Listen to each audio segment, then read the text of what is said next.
Estamos de volta, caros alunos, para mais um episódio de podcast, do podcast Tópicos do Vestibular, trazendo novamente o nosso amigo, professor de língua portuguesa, Wilker de Paula, né? Professor de redação, com o seu curso Top Mais, um dos cursos mais bem avaliados aqui no estado do Ceará. E neste momento, caríssimos alunos, estamos aqui no mês de outubro, às vésperas do Enem 2024. O Wilker, que já participou aqui do nosso primeiro episódio de podcast, mas falando sobre a redação de segunda fase da UES, hoje falará sobre a redação no Enem. Tudo bem, Wilker? Tudo bem, meu amigo Dênio? Boa tarde a todos. Bom dia, boa noite, né? Pode ser visto. Que às vezes os alunos estão nos vendo, né? Dênio, prazer estar aqui de novo, né? Estar aqui de volta. Nós tivemos o prazer de, como você falou, participar do primeiro episódio desse podcast que só tem crescido ao longo desses meses. Já está uma referência, né, no meio estudantil. Tem muitos alunos que perguntam para a gente o link, né? Cadê o link do podcast e tal, para a gente poder acessar. E hoje nós estamos aqui de novo, voltando, né, a falar de redação. Lembrando que naquele primeiro podcast a gente falou aqui sobre algumas apostas de tema, né? Inclusive acertamos, não foi? Exatamente. Falamos sobre tecnologia, caiu na UES. Vamos ver se a gente consegue repetir esse feito, né? Perfeito. Meu amigo, mas eu começo com um tópico que o aluno ele fica se perguntando como é que eu faço 900 mais na redação do Enem, né? A banca, que era a Sebrasp, mudou para a Vunesp e voltou nos 2 últimos anos para a Sebrasp. Na realidade, as regrinhas não mudaram, né? Tinha aquela ideia de mudar o ano passado, mas não mudou, acabou não mudando. Mas eu te pergunto, o que é que o aluno deveria ter feito ao longo desse ano de 2024 para fazer uma redação no Enem, né? Daqui no início de novembro, uma redação 900 mais. Pronto, Dênio. Redação, Dênio, é uma fórmula que não tem como mudar. Teoria e prática, sobretudo a prática. O aluno que faz muitas redações, ele tende a estar na frente daquele que produz menos. A gente bota isso para o aluno todo dia, a gente recomenda. E o aluno que quer realmente esse 900 mais, que quer um curso de ponta, que quer alcançar essa nota máxima, ele tem essa consciência de que ele precisa produzir. O que é mais produzir quanto? A gente costuma dizer que pelo menos 2 redações por semana. Até porque, quando você produz 2 redações por semana, dá tempo de você atacar rapidamente alguns pontos que o corretor te informou. Muitas vezes você produz a redação, leva ali para o corretor da sua escola ou de um curso. O corretor faz a correção com você, elenca alguns pontos.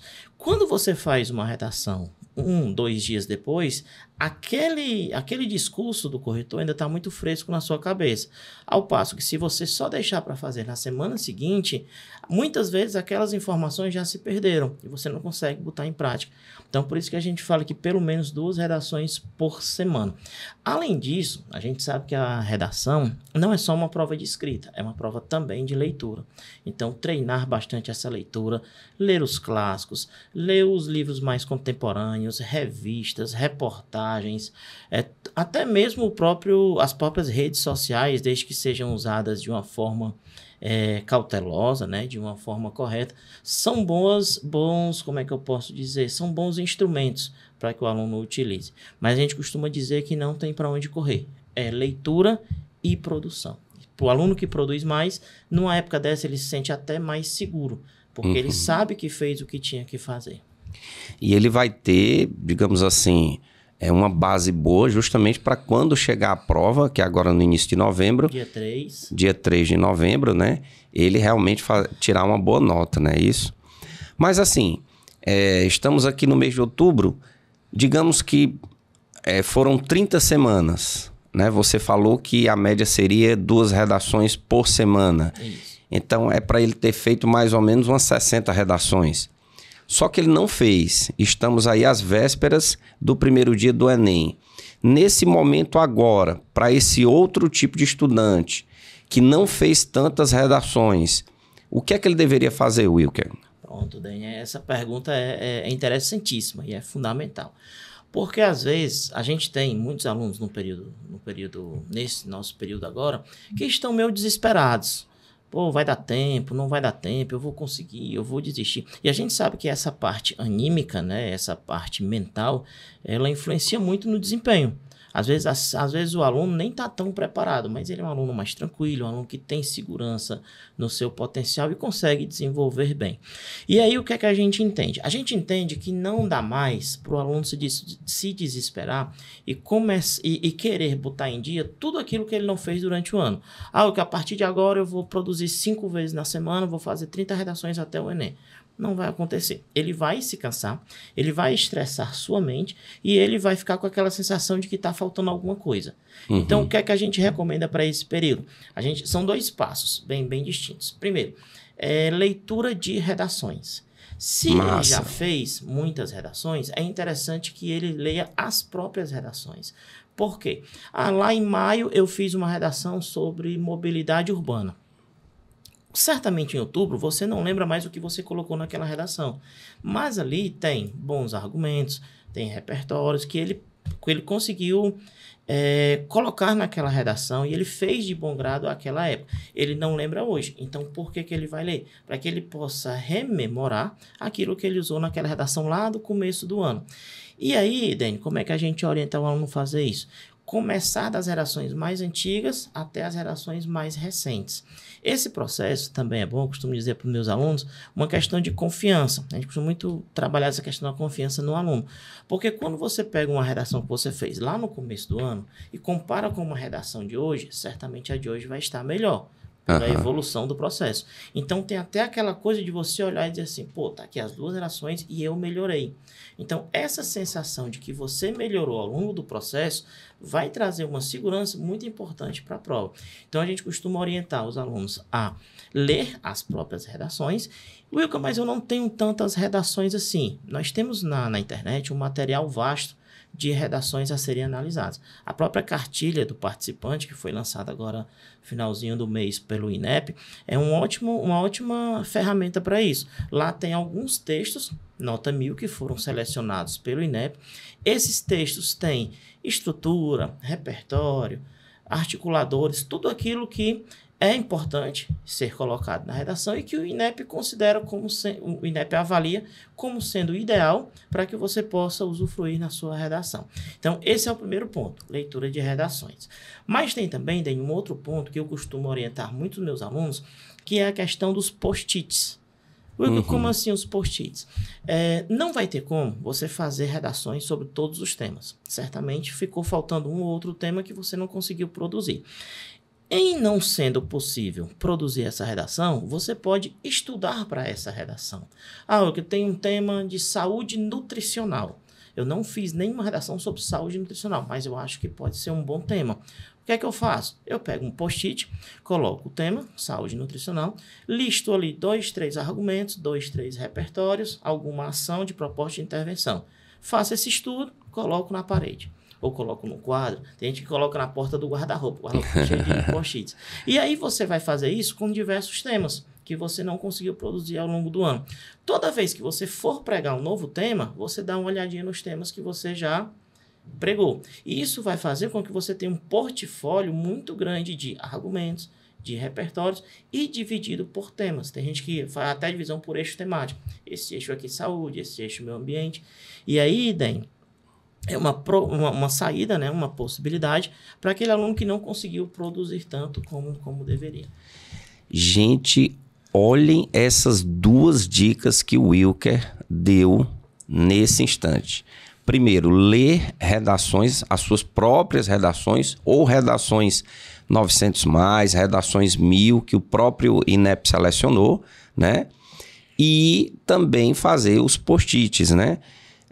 Pregar ali no guarda-roupa, na porta, sobre temas variados, né?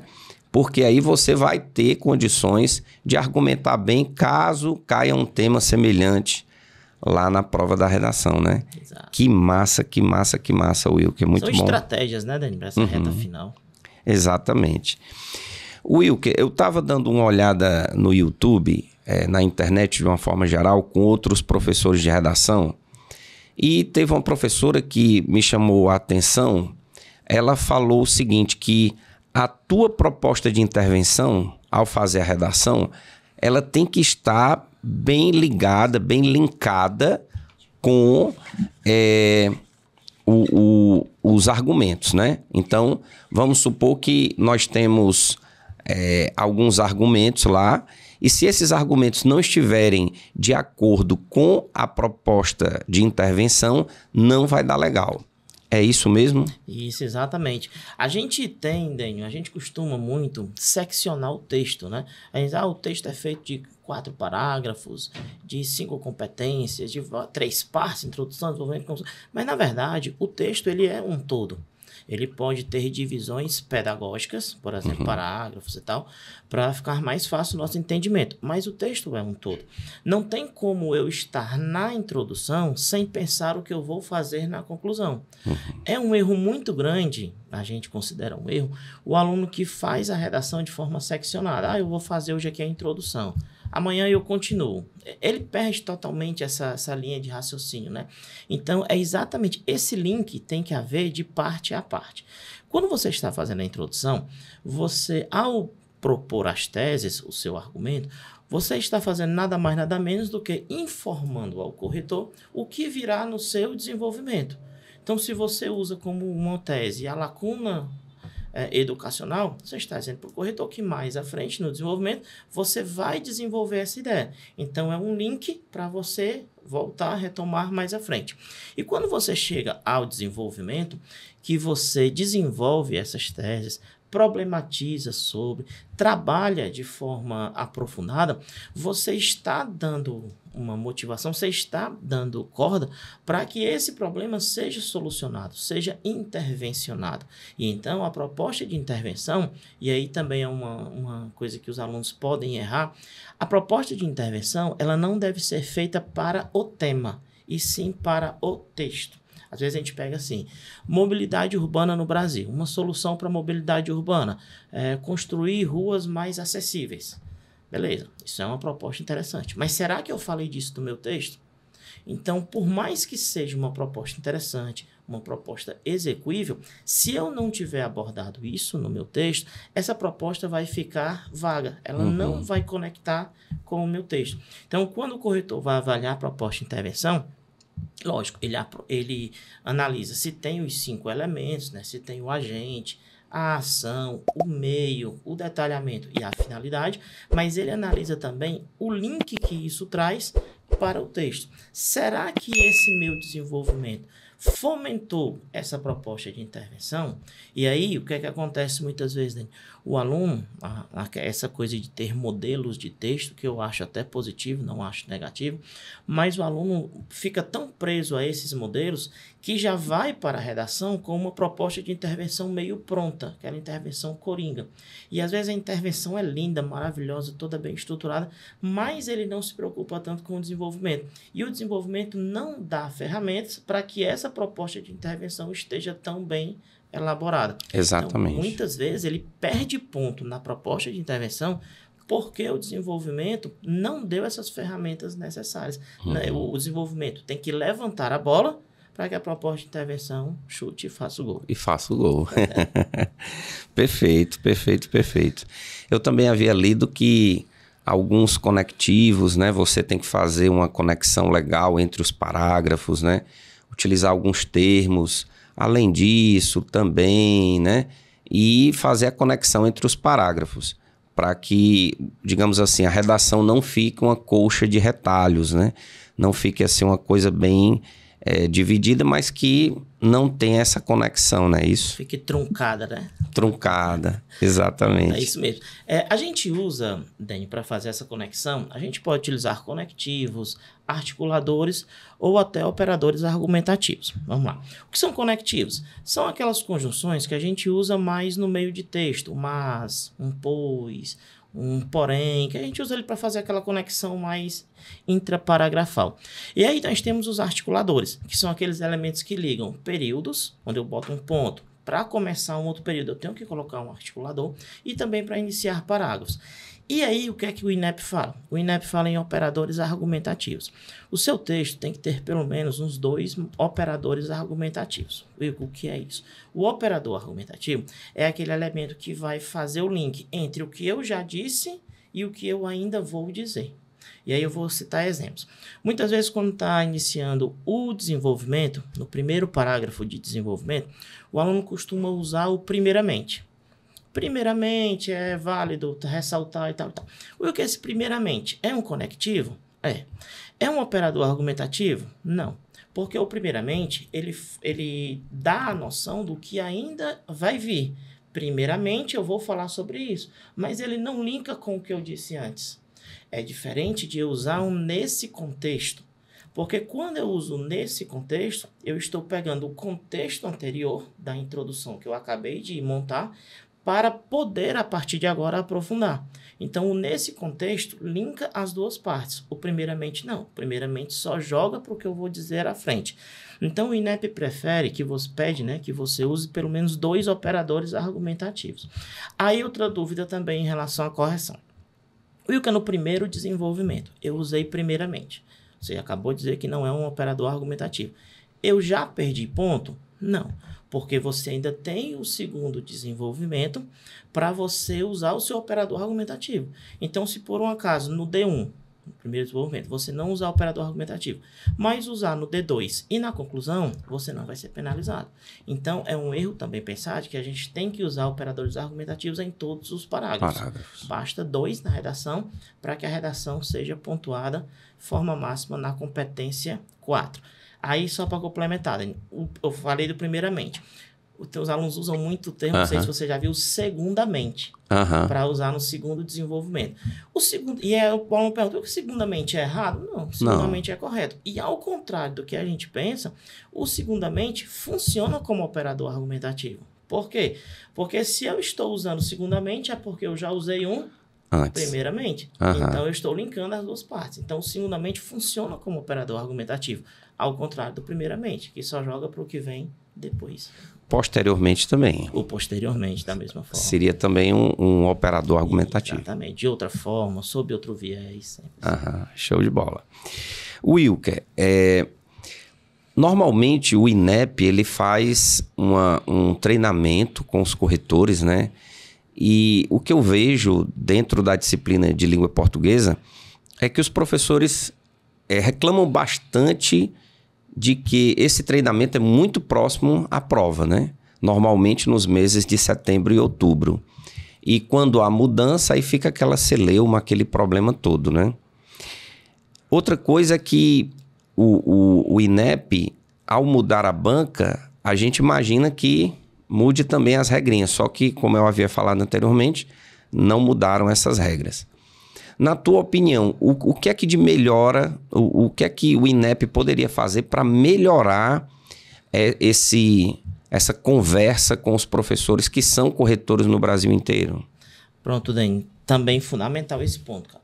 Porque além dessa brevidade de tempo que a gente tem desse curso, a gente tem também um sigilo muito grande em cima desse curso. Porque quem vai fazer esse curso são os corretores oficiais. Entretanto, os alunos precisam se preparar para essa correção. Muitas vezes acontece de serem dadas a esses corretores informações que não são disponibilizadas para o restante dos corretores. Quando é que a gente vai saber disso? Depois que a prova passa, que aí as correções são feitas, aí a gente vai avaliar e diz, eles tiraram um ponto disso. Por exemplo, ano passado você falou dessa celeuma de mudanças, né? Tinha um medo muito grande dos alunos, porque foi sugestionado que haveria muitas mudanças. Essas mudanças não se aplicaram. Quando foi que a gente soube que não se aplicaram? Depois que passou a prova, que as redações foram corrigidas, que a gente olhou para os espelhos e disse, tá vendo aí? Não foram aplicadas mudanças. Mas até então, como é que fica a cabeça do aluno? Então, uma coisa, Dani, que eu acho fundamental é acessibilizar as informações que são hoje sigilosas para todos os professores. Porque muitas vezes eu estou preparando o meu aluno, mas eu não sei exatamente o que é que vai vir, né? E assim, quando você fala da mudança de banca, não mudaram as regras, mas alguns detalhes mudam. Por exemplo, A vírgula. Vamos pensar aqui primeiro em competência 1, para contextualizar. Competência 1 é a competência que tira ponto dos erros gramaticais. Vírgula, concordância, crase. Só um detalhe, Wilker, são 5 competências, né? Isso. Aí essas normas gramaticais estão na competência 1. Competência 1. Nós temos 5 competências, né?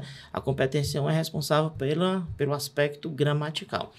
Na competência 1, Daniel, antigamente você tem assim, você pode cometer até 2 desvios, certo? Então, se você cometer 2 desvios, você não é penalizado. Entretanto, se você cometer um erro sintático, você já é penalizado de cara. O que é um desvio? Desvio é uma rasura, desvio é um acento, desvio é uma ortografia, uma palavra que você escreveu errado. Então, 2 desvios, você não vai ser penalizado, só a partir do terceiro. Mas se você cometer um erro sintático, que é um erro de concordância, de crase, aí você vai ser penalizado de cara. E a vírgula, quando a Sebrasp voltou, ela mudou a vírgula de categoria. A vírgula antes era um desvio, então você podia ter 2 erros de vírgula sem ser penalizado. E ano passado ela passou a ser erro sintático, que faz até mais sentido. Então, assim, isso é uma diferença sutil, mas que para o aluno tem uma interferência, né? É significativo. Significativo. Haja vista, se você colocar a vírgula no lugar errado, muda completamente o sentido da frase, né? Sentido, muda tudo. A vírgula é importantíssima. E aí, né, quando a gente fala dessa acessibilização das regras, né, é sobre isso. Muitas vezes, nós, professores, o que é que a gente tem... Por exemplo, eu não sou mais corretor. Já corrigi a redação do Enem algumas vezes, mas eu não sou mais corretor. Então, não faço mais o curso para corretor. Então, a gente tem que recorrer a colegas que fizeram o curso, e aí mudou alguma coisa, uma informação nova, para a gente poder repassar aos alunos. Mas nem todo mundo tem essa oportunidade, e muitos alunos ficam sem essas informações. E aí, ano passado, também são mudanças sutis, né? Por exemplo. Ano passado, o que é que a gente percebeu que mudou? Não uma mudança de regras, mas uma mudança de abordagem. Até 2022, quando você fazia a redação, você tinha que retomar o tema, a proposta, né, a frase tema, uma vez na sua redação. Normalmente a gente retomava ali na introdução e estava ok. Do ano passado para cá, a gente percebeu uma abordagem, isso se verificou nas redações nota 1000, que esta retomada do tema, ela acontece agora nos 4 parágrafos. Então, uma coisa que muitos corretores tiravam como repetição. Você citar o tema nos 4 parágrafos, agora o INEP tem como critério avaliativo. Então, você tem que retomar o tema, citar o tema na introdução, nos 2 desenvolvimentos e na proposta de intervenção. Então, são mudanças sutis, mas são coisas que a gente precisa passar para o aluno, e o aluno precisa ficar sabendo disso. Perfeito, perfeito. Wilker, muito se fala sobre as apostas, né? De temas. Na atual conjuntura, a gente vive momentos importantes, seja no meio ambiente, também na política, na economia. O mundo ele sempre se renova, ele sempre tem essa metamorfose. Na tua opinião, quais são os temas quentes que o aluno tem que ou ler, digamos assim, redações já feitas sobre eles ou fazer os post-its? O que é que você acha? Pronto. Daniel, permita-me, antes da gente falar das apostas, falar um pouquinho dessa questão da montagem do tema. O tema ele é proposto normalmente 4, 5 meses antes da prova. Então, às vezes o aluno diz, uma situação que aconteceu em setembro, ela pode cair como tema de redação? Dificilmente.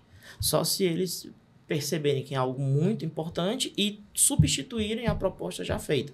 Mas a gente não conhece nenhum histórico disso no Enem. Então, sempre a proposta inicial é mantida. E aí, a gente tem que entender também que existe o tema principal, e existe a frase tema. E aí, muitas vezes, Dani, o aluno ele fica muito preso ao tema e esquece da frase tema. Essa frase tema ela é composta de vários termos. E esses termos, todos são importantes para a redação. E aí um detalhe, todas as palavras da frase tema têm que ser contempladas no seu texto. Se você pegar o tema do ano passado, ele falava da invisibilidade do trabalho de cuidado realizado pela mulher. Ele trouxe esse termo invisibilidade. Esse termo invisibilidade, ele foi trazido também no tema da redação de 2021, aquela coisa do registro civil. Né? Então, é um termo que se repete. Se você pegar também, por exemplo, a redação de 2022, que falava dos povos tradicionais, ele trazia os desafios dos povos tradicionais. Em 2023, ele também trouxe o desafio da invisibilidade, do trabalho de cuidado. Então, são termos que se repetem. E o aluno tem que ter esse cuidado, não só de falar sobre o tema, mas de falar sobre todas as palavras da frase tema. Porque se o aluno falou sobre o trabalho de cuidado, mas não falou da questão da invisibilidade, ele perde ponto? Perde. É o que a gente chama de tangenciamento. O tangenciamento é quando ele aborda a proposta parcialmente. Então, uma dica que a gente vai deixar aqui para os alunos. Ao pegarem a prova de redação, ao lerem, né, a frase tema, você vai olhar todas as palavras e grifar as palavras-chave, aquelas palavras que são importantes, que precisam estar no seu texto. Então, se cair desafios, invisibilidade, importância, caminhos, então tudo isso precisa ser contemplado. Às vezes a proposta traz assim, a importância do esporte para socialização de jovens. Aí esse termo importância. Um termo desse, Daniel, ele pode, de certa forma, complicar o aluno, você sabia? Porque o aluno é acostumado a fazer o quê? Fazer redações sobre problemas sociais. A fome, o desemprego, o saneamento básico. Aí quando ele fala a importância do esporte, na cabeça do aluno, o que é que ele vai dizer? Pô, o esporte é importante, então eu vou começar a falar coisas boas. O esporte é importante, o esporte é bom por isso, melhora isso, melhora... Só que se você for nesse viés de importância, entre aspas, você vai fazer uma redação positiva. E essa redação positiva não vai te trazer problematização, e em não trazendo problematização... Não tem proposta de intervenção. Então, um termo desse muda a abordagem. O aluno tem que entender que mesmo que ele esteja falando da importância do esporte, ele tem que problematizar sobre aquilo que não permite o esporte ser importante. O que é que está obstaculando esse esporte para que ele deixe de ser importante no Brasil? Então, sempre trabalhando com problemáticas negativas e não com problemáticas positivas. Mas aí eu fiquei numa dúvida, Wilker. Colocar as palavras lá da frase tema, né? Isso. Podem ser os sinônimos? Mas colocar no texto? Sim, podem ser sinônimos. Pode ser qualquer palavra que retome o tema. Tanto que a gente fala não de repetir, mas fala de retomar. Então, você pode usar um sinônimo, você pode usar um hiperônimo ou um hipônimo, né? Que são aquelas palavras que aumentam o campo léxico. Por exemplo, se a proposta fala de Covid, por exemplo, você pode usar doença, que é um hiperônimo. Então, você pode usar termos que lembrem o tema. Não precisa necessariamente você trazer a repetição do tema, porque aí pode ser realmente que... Porque se você citar, além dessa retomada, em outras vezes pode ser penalizado também como repetição. Exatamente. Mas aí acabei que eu fugi da sua pergunta, né? Exato. Você tangenciou Tangenciei a pergunta. A pergunta inicial, que são os temas quentes, na tua opinião. Você vai fazer o quê? Um top 5, um top 10? Top 5. Top 5. Eu estou trabalhando isso com os meus alunos muito firme nesses últimos 2 meses. E assim, nós temos assim uma aposta top 1, que a gente acha que é o tema mais forte para esse ano, que é o eixo temático educação. Né? E por que a gente está falando tanto de educação? A gente sabe que o tema do Enem, ele é um tema que não deixa de ser um tema governamental. Né? Então passa pelo governo, não vou dizer pelo presidente, mas passa pelos agentes ali do governo, pessoal ligado ao governo. Então eles têm essa visão de trazer para a discussão um tema que precise ser uma agenda positiva para o governo. E a gente tem discussões aí que estão saltitando na educação. Por exemplo, uma muito forte, a questão do uso de celular em sala de aula. Né? O ministro Camilo Santana, nosso ex-governador, ele já falou sobre isso. Ele falou que vai fazer essa alteração, que vai proibir, mas ele ainda não definiu termos. E eu estava até brincando com os alunos. Será que ele não está esperando o Enem trazer essa discussão, dependendo do que ele ouvir, ele modular essa penalização? Exatamente. Eu estava pensando, Wilker, que ele ia falar algo a respeito no dia do professor. Mas aí ele não falou, né?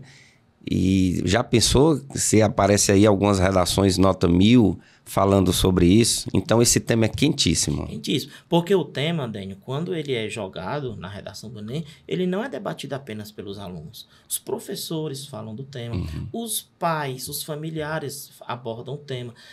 Existem muitas reportagens em veículos de comunicação que começam a abordar a temática. Então é um tema, é quase um plebiscito, né? Quando você joga o tema do Enem, ele é observado pela nação toda. Dentro do eixo educação, tem outro tema que a gente tem considerado fortíssimo, que é a evasão escolar. Por que a evasão escolar? E aí a gente começa a pensar nos projetos governamentais. Pé de meia. E o grande projeto do governo esse ano é o Pé de Meia, que é justamente um projeto que visa a combater essa evasão escolar. Né? Ele vai dando ali uma poupança para o aluno, ele vai obtendo metas e vai ganhar um dinheirinho por estar na escola. Então, a gente entende que a evasão escolar seria um tema forte para que ele pudesse avaliar como esse projeto Pé de Meia tem sido posto em prática, né? Exato. Eu, complementando aí a sua fala, né? Eu imagino assim, a perspicácia dos professores de português, sobretudo a sua, de estar, digamos assim, antenado com esses temas que estão rolando no Ministério da Educação, enfim. Mas assim, como professor de escola pública, eu te diria que, de fato, o Pé de Meia é um programa interessante. Por quê? Porque a evasão, ela existe.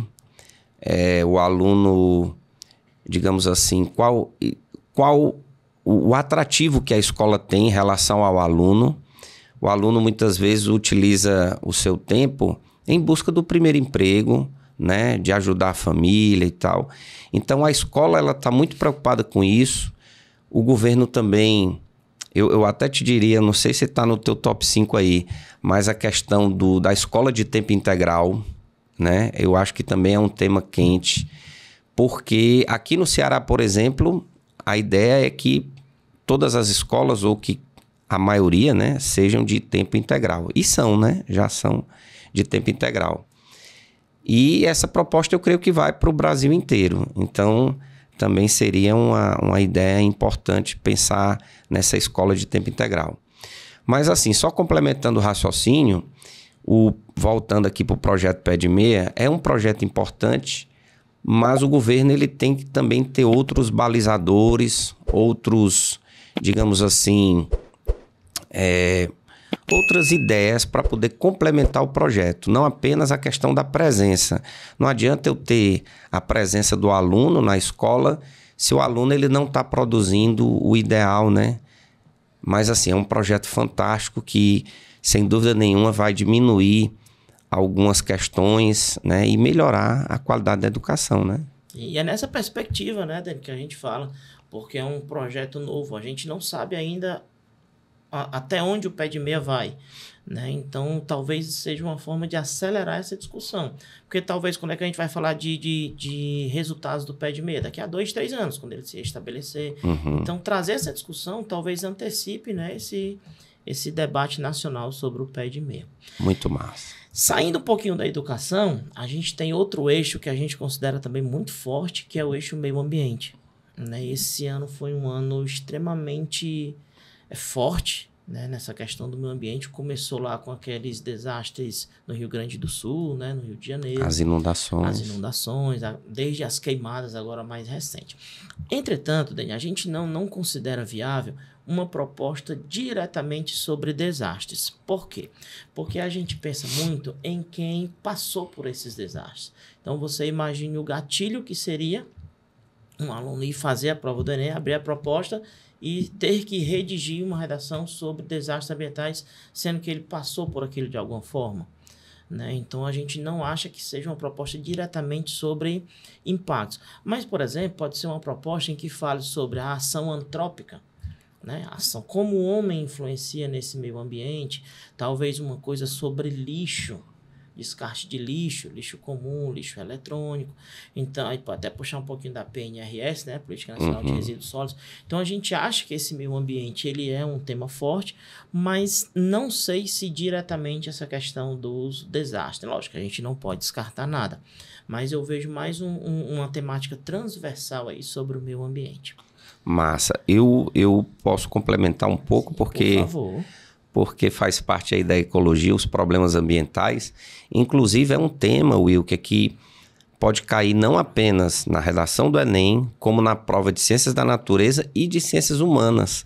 Porque eu creio que o professor de Geografia, ele também explora bastante essa ideia dos problemas ambientais, né? Então, assim, de fato, eu acho que você tem razão, porque o aluno que passou por algum problema desse, seja no Rio de Janeiro, no Centro-Oeste ou no Sul, ele vai rememorar esse tipo de coisa e não é legal tocar assim na ferida. Mas de uma forma mais ampla, né? Eu creio que possa, de fato, ser interessante. Top 4. 3. Educação, meio ambiente. É porque tá falando por eixos. Por eixos. Porque, por exemplo, aqueles a escolar faz dentro da educação, né? Pronto, então top 3. Eixos, né? Um outro eixo que a gente vê muito forte para esse ano, por incrível que pareça, é o eixo bem-estar. Saúde e bem-estar. Por quê? Porque a gente está vivendo, Dênio, uma era em que as pessoas estão se cuidando mais.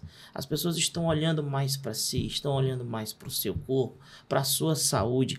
E isso é uma temática que já foi cobrada, por exemplo, da Unifor, já trouxe isso há alguns anos.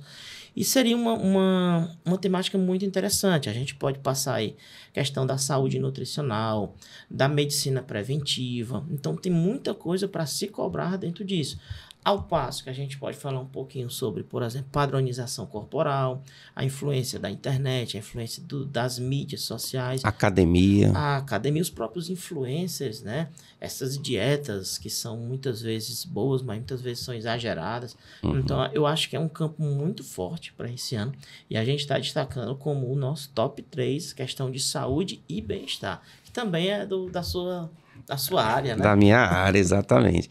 Inclusive, recentemente saiu uma lista com os tipos de creatina que foram aprovadas ou não, né? E a gente vê que tem muito produto aí que, infelizmente, não está de acordo com... né? Não entrega aquilo que é de proposta, né?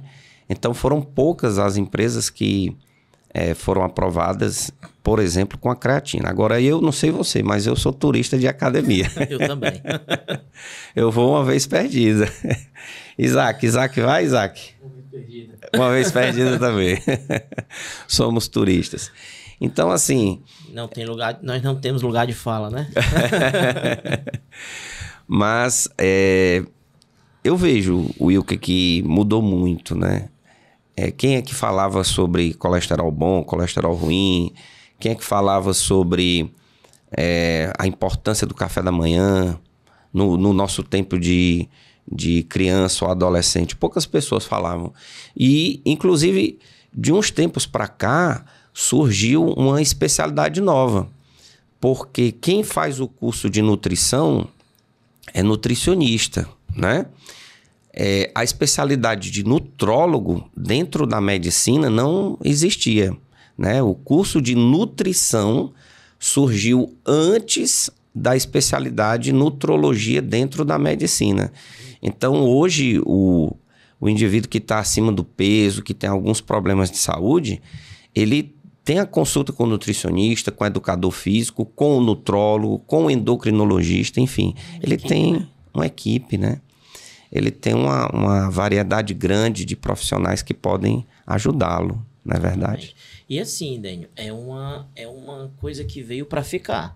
Não é uma coisa passageira. As pessoas hoje estão com essa mentalidade muito firme, estão passando isso para os filhos, estão investindo tanto tempo como dinheiro, e hoje isso influencia em tudo. Influencia, por exemplo, no mercado de trabalho.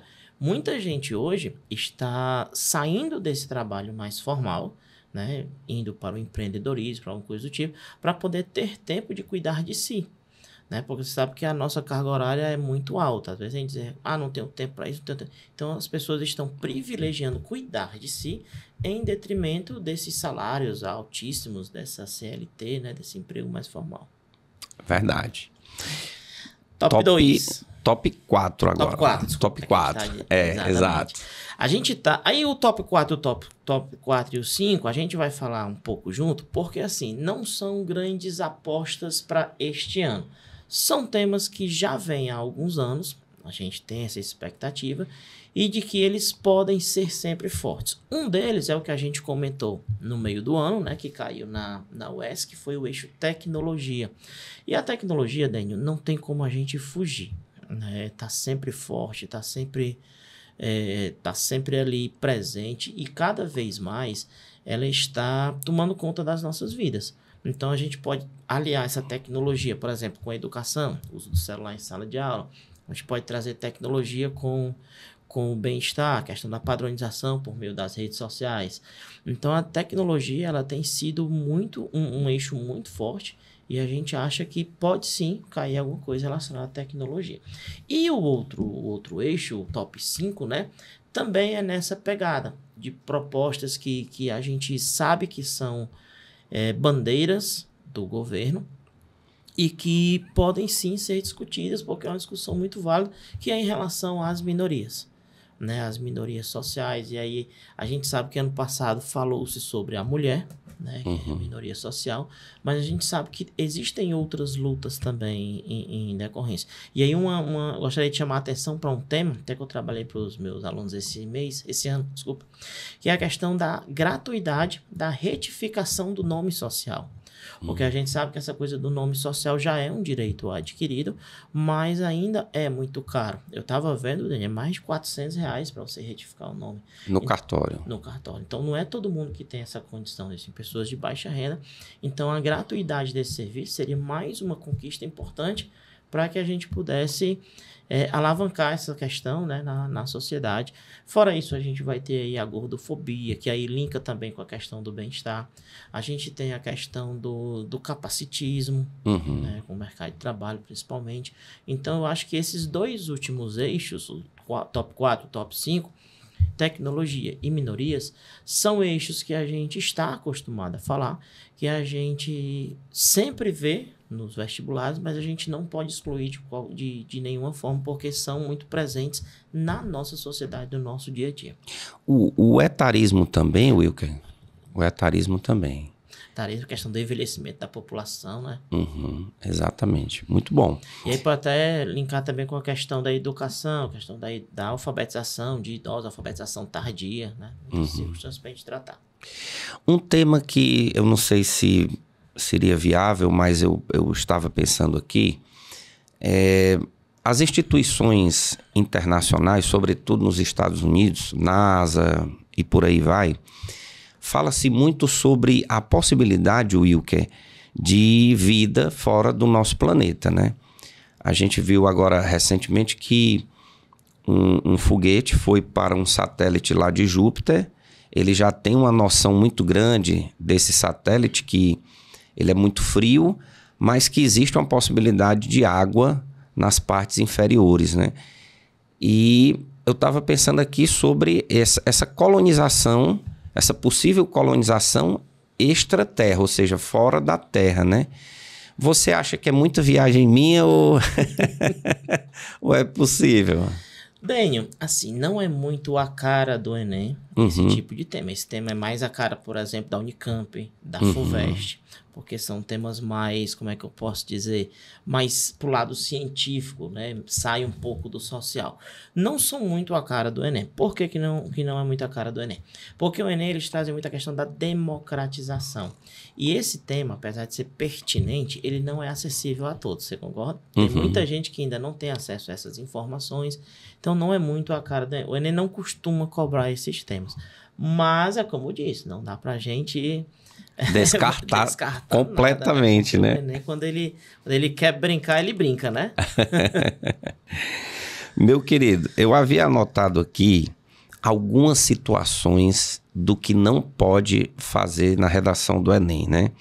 Eu anotei aqui 12 situações, né? Fiz aqui um resumo, que se o aluno eventualmente fizer, ele tirará 0 na redação do Enem. Como são 12, vamos aqui de 3 em 3 para você fazer aqui o comentário. Por exemplo, não pode desenhos, números e sinais gráficos. Esse é um. Que mais? O que foi que eu anotei aqui? Impropérios.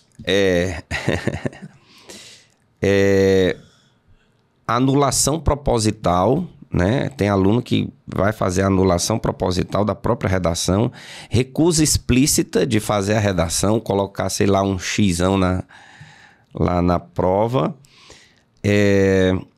Texto ilegível, inclusive, atualmente eu ouvi dizer que se o texto estiver ilegível para os dois corretores, é perigoso, né? Então, inicialmente, esses 3. Pronto. A questão das marcações, uma coisa que é interessante, o pessoal fala muito desenho. O que eu posso... terminei minha redação cedo, fiquei ali ocioso, posso fazer algum desenho? Não faça. A gente sabe que ele não vai... ele vai penalizar com a nota 0 o desenho que estiver dentro do quadrado, né? Do retângulo, melhor dizendo, ali das linhas. Então, se tiver desenho ali, é 0. Mas eu digo para o aluno que não precisa arriscar, né? Tem gente que fica ali riscando, tem gente que insiste. Então, nenhum tipo de desenho, nenhum tipo de impropério, nenhum tipo de marcação, nem nome, nada disso. Né? Então, assim, a redação, ela é ali um local sagrado. Né? Tudo que você tiver de riscar, de fazer marcações no rascunho. Quando você for passar a limpo, é realmente só o que você quer botar para ser avaliado. Certo? Aí a questão da anulação proposital e recusa explícita. Bom, a anulação proposital é o que a gente costuma dizer que é o que os corretores mais gostam, né? Porque vai ligeiro. Ganha dinheiro e rápido, né? Ali na primeira linha o cara já xinga o corretor, seu não sei o quê, então já tirou 0 ali, ele já passa para frente, já ganhou o dinheirinho. Mas essa recusa normalmente ela acontece com os treineiros. São aqueles alunos de 9º, 1º, 2º ano que estão ali para treinar de alguma forma, muitas vezes para ver questão de tempo, para ver o ambiente, mas não estão tão interessados ainda no processo e aí acabam cometendo isso aí. O texto ilegível. Pronto, o texto ilegível, era isso que eu estava querendo lembrar. Daí, essa questão do texto ilegível é uma questão que preocupa muito os alunos, porque a gente sabe que tem alunos que não têm uma letra tão bonita. E eu digo aos alunos, existe diferença entre letra feia e letra ilegível. A letra pode ser feia, desde que ela seja legível. E às vezes acontece, não sei se você... Mas você vê, né? Que você também ainda corrige... Provas abertas, né? Tem alunas principalmente, que tem a letra tão bonita, tão bem desenhada, que às vezes você não consegue entender. Às vezes é um A assim que puxa uma perna junta com outro E, com não sei o quê. Que é a letra bem desenhada. Que às vezes você fica, isso aqui é um A mesmo, é um M. Eu tenho uma irmã, por exemplo, vou falar aqui da minha irmã, ela tem um M, o M dela é de cabeça para baixo. Você jura que é um U. Ou um W. Um W, exatamente. Então, assim, é difícil, às vezes, a gente ter esse detalhe. Mas a letra pode ser feia, ela só não pode ser ilegível. E assim, a correção do Enem é séria. Às vezes o aluno, mas se ele não entendeu uma palavra... Não é isso. Para ser considerado texto ilegível, tem que os dois corretores, né, não conseguirem entender. Lembrando que esses dois corretores não se conhecem e não estão próximos.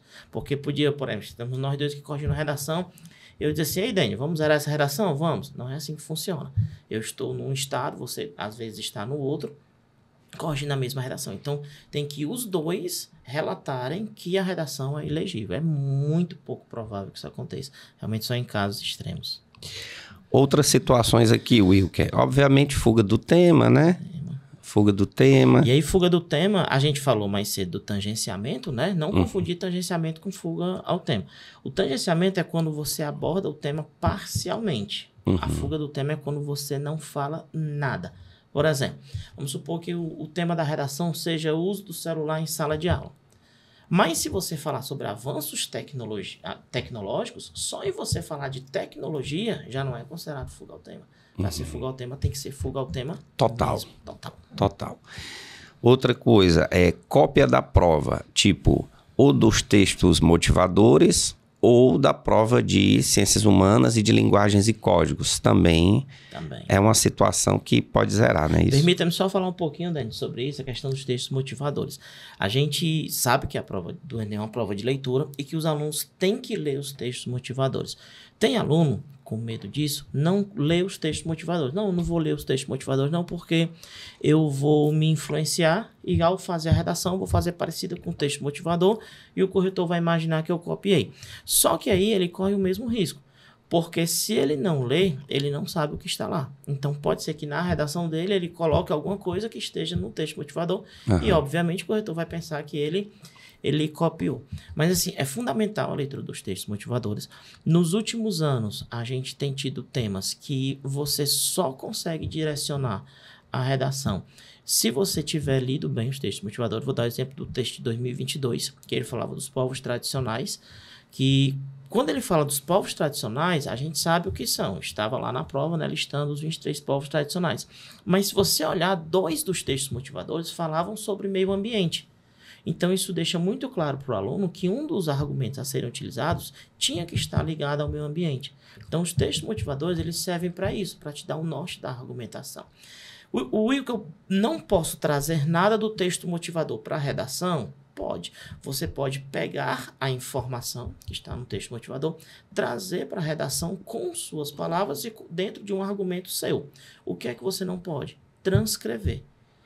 Ipsis literis, né? Literis. Literalmente. E parafraseando também, se for perceptível, também eles não aceitam. Lembrando que, por exemplo, eu copiei uma frase de uma linha que está lá na minha redação. Eu já zero? Não. Se você copiou uma frase, aquela linha da sua redação vai ser desconsiderada. É como se ela não existisse. O problema é quando você copia grandes trechos.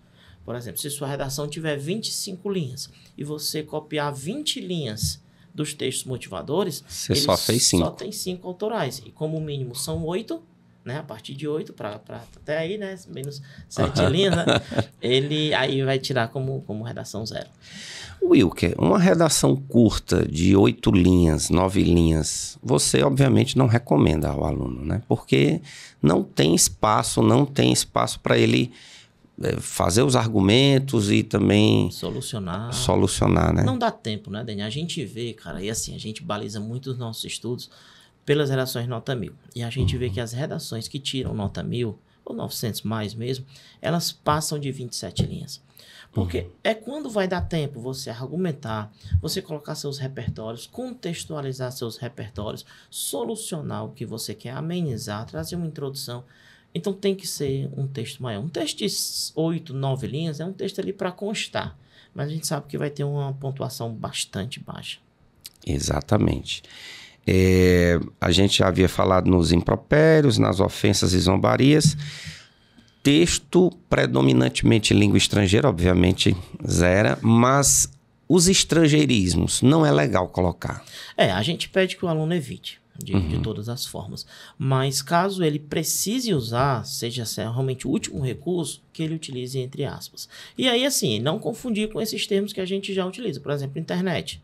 É um texto plenamente usável, é um termo plenamente usável, porque faz parte do nosso dia a dia, está anexado já à nossa língua portuguesa, então você pode usar perfeitamente. O que você não pode, que a gente considera estrangeirismo, são aqueles termos não utilizáveis, não incorporados, esse é o termo, na língua portuguesa. Por exemplo, eu tive um lindo weekend com meu namorado. Você não vai usar um termo desse, né? Mas esses termos mais comuns, eles são aceitos. Lógico, a gente pede para que você evite ao máximo, porque a redação tem que ser em língua portuguesa, né? Exato. Como é um texto dissertativo argumentativo, se o aluno for mais para narração ou descrição, também vai zerar, assim como também uma prova assinada ou identificada também vai zerar. Isso, exatamente. Qualquer forma de tentar burlar com nomes, com assinaturas, eles vão ser bem rigorosos com isso, viu, Dani? Eles zeram de verdade. Eu já vi em manual de corretores exemplos de redações que o aluno bota o nome assim disfarçado no meio do texto, bota um inicial em cada parágrafo, sabe? E bota maiúsculo para destacar na leitura grossa do texto, mas não pode. E o corretor identificou que era possível identificação? Identificou que está lá no manual, né? Mas assim, como é que... Pensando aqui pro lado do aluno, o nome dele é João, ele identificou o nome dele João, mas... Isso vai servir de quê, né? Porque ele tem que pegar um corretor que seja amigo dele, ainda tem essa, né? Exatamente. Deixa eu ver outra aqui. Tem aluno que faz reflexão sobre a própria prova ou sobre o próprio desempenho, isso também zeraria a sua redação? Tem demais, cara. É o aluno que chega lá no final e diz assim, corretor, perdão, eu não estava bem hoje, essa redação eu faço melhor, não foi a melhor redação que eu fiz, me desculpe, não sei o que. Essa reflexão é zero de cara. Zero. Então o corretor tem a pena de mim. Às vezes o aluno gosta muito de botar mensagem religiosa, né? Bota lá no final, só Jesus salva. Pois é, eu anotei aqui também, mensagem religiosa, oração e mensagem política também não pode. Também não pode. Assim como a parte desconectada, né, do texto. Aí a gente lembra daquela redação do miojo, né? Que ficou famosa. Aí o cara fez... E é engraçado aquela redação do miojo, porque até então não tinha essa regra. Então o cara fez 3 parágrafos... Não, ele fez 2 parágrafos, normal. Aí o terceiro era a redação do miojo, ensinando como fazer o miojo. E o quarto ele voltou para a redação normal. Então tinha um miojo ali no meio da redação. Como não tinha essa regra, o que é que os caras fizeram? Tiraram o parágrafo do miojo, corrigiram o restante da redação. E ele ainda tirou 500 e pouco na época. Só que hoje não. Aí depois da repercussão, né? Colocou o trecho desconectado, é 0 de cara. Show de bola. Meu querido, estamos nos aproximando do final do nosso podcast.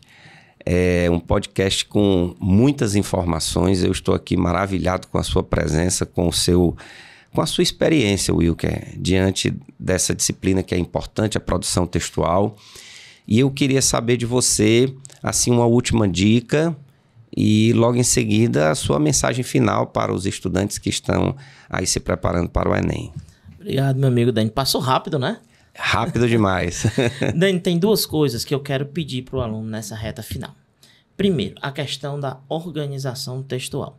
Eu tenho analisado com os meus alunos redações nota 1000 que não são nenhuma maravilha. Você olha assim, textos comuns, como os nossos, como os deles, mas que tiram nota 1000 porque tem a característica de organização. Dividir bem os parágrafos, dividir bem os períodos. O corretor tem que identificar onde está cada parte, onde está o repertório, onde está o argumento, onde está o tópico frasal. Então, ele tem que identificar cada uma dessas partes. Às vezes, Dani, o aluno tem um bom texto, mas não tem organização e acaba desperdiçando um pouco esse talento que ele tem. E a outra coisa em relação aos repertórios socioculturais. Utilizem muitos repertórios, mas utilizem bons repertórios.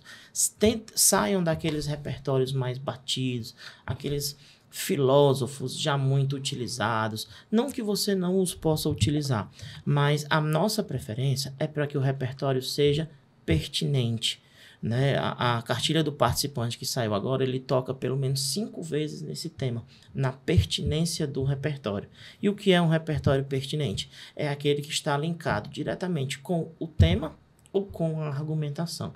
Então, por exemplo, se eu vou fazer uma redação sobre lixo e eu trago o filme Wall-E, o filme Wall-E fala justamente sobre a questão do lixo no ambiente e tal. Então, isso é um repertório pertinente, porque é um filme que fala sobre o mesmo assunto da minha redação. É diferente se eu trouxer uma citação, sei lá, de Platão para falar do lixo, porque é uma coisa bem distante. Então, eu vou ter que contextualizar, perder tempo para poder associar as duas coisas que são bem distintas.